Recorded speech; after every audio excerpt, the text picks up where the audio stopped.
Separate administration की demand center की तान बनी state की तान बना TKNO कुकी जोशिंग तालिब demand असी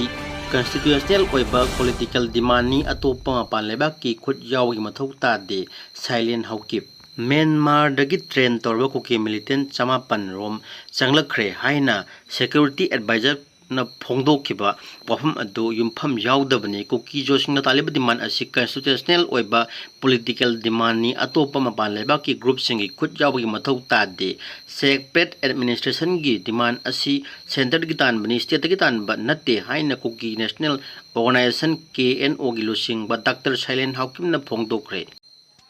mojo story ga unaba amada Silent Haukim na hai Manipuri thokliba issue asina haurakpadagi state media singna narco terrorist militant amadi transnational gi oiba aranba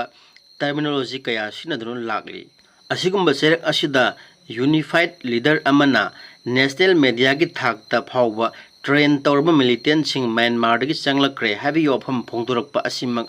ango phawi